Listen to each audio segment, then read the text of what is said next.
is not significant in and of itself. The significance is in the growth of relationship between God and neighbor and self.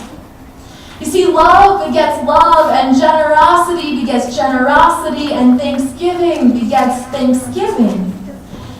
Gratitude is the emotion and the relationship that embodies all of this. As Diana Butler Bass, author of the book Grateful, says, gratitude is a habit of awareness and that reshapes our self-understanding and the moral choices that we make in the world.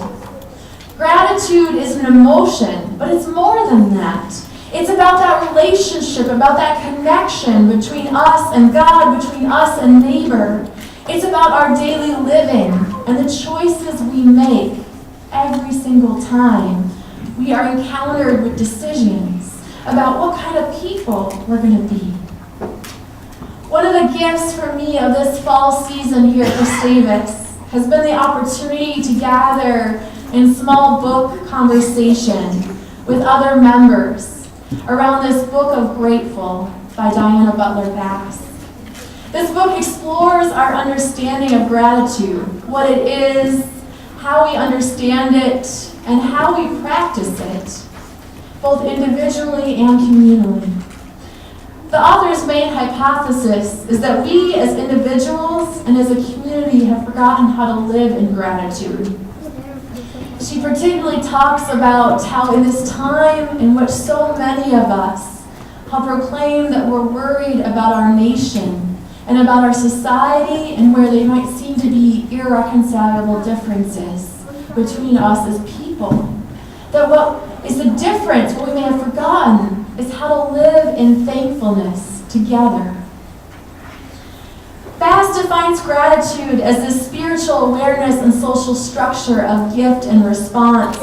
And from her own research, she identifies a common core to the feeling of gratefulness. That we recognize a circumstance or an event, even if it is a trial, as a gift. That we receive some unexpected benefit from it, that we respond in word and action, and that we try to become our best selves in the process.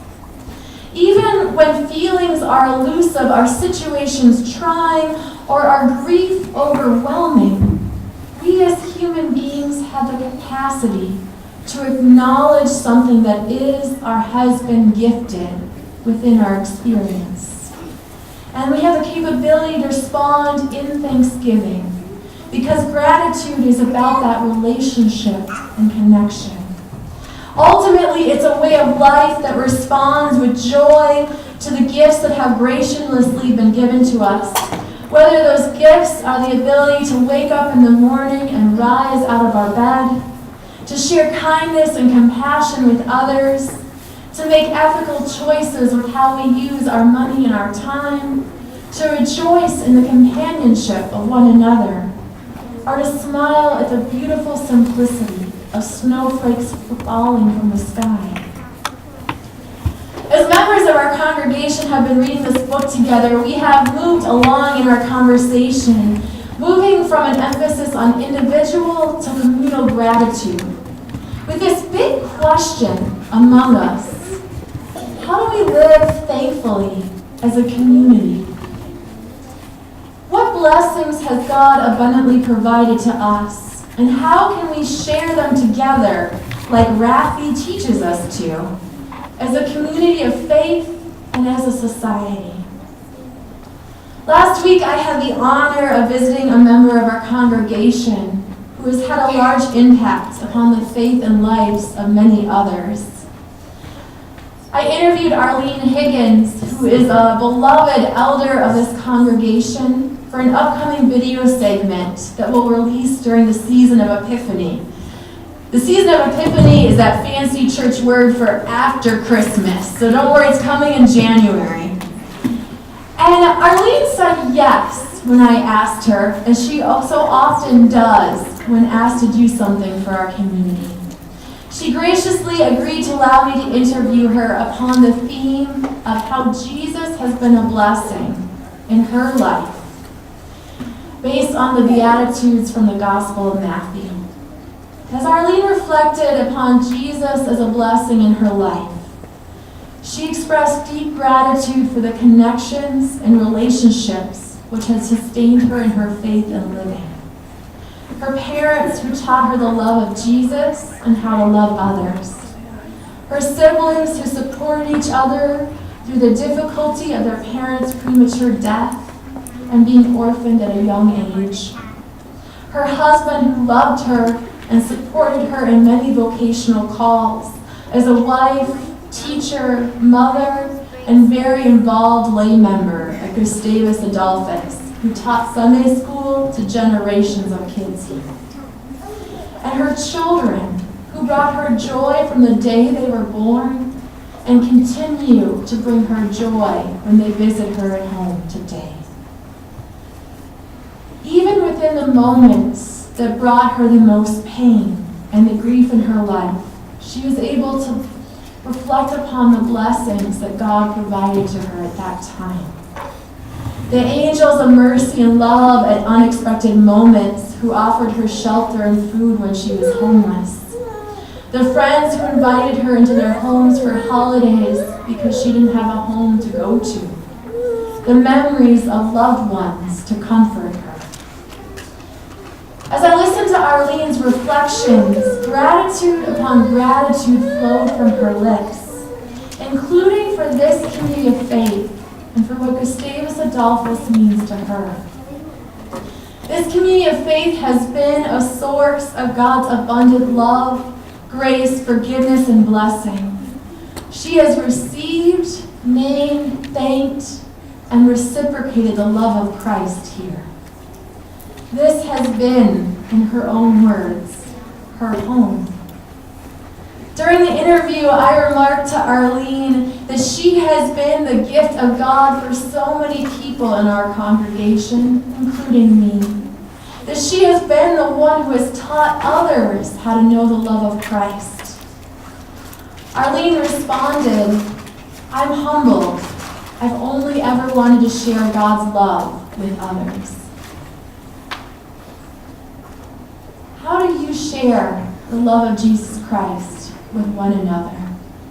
For what are you thankful in this community of faith that we share in together?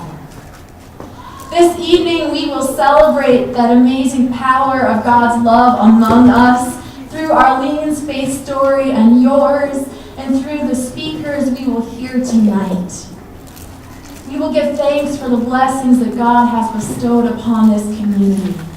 We will gather together at our celebration banquet as a part of our Faith Forward capital campaign to celebrate with gratitude you, your neighbor, this community, and the ways in which God's indescribable gift of grace is made known to us and shared generously with each other, our neighborhood, and our city.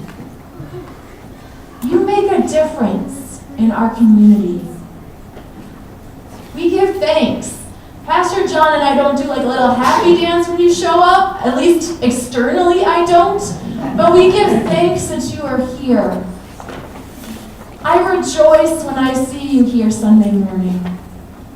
I rejoice that you have said, I'm going to make this community something that's a commitment and a priority in my life.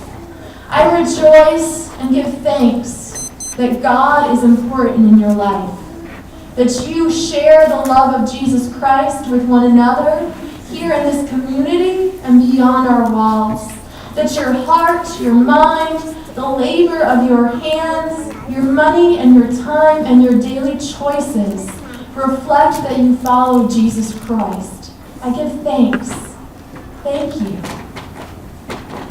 So as you receive your pledge card in the mail this week, as you join us for this celebration banquet, please consider making a financial commitment to our congregation and our shared mission as a gateway of faith together. This year's pledge invites you to make a commitment to 2019's general fund, which provides for all of our shared yearly living ministry that we do together, including the Sunday school program that Arlene taught for so many years. It also allows you the opportunity to make a commitment to our 3-year Faith Forward capital campaign. The goal of this campaign, in case you haven't heard it so far, is to pay off our mortgage debts. We've only got so much left, and we can do it. You didn't know what it's from that beautiful room that we call the gathering space, and the bathrooms that we have right over here.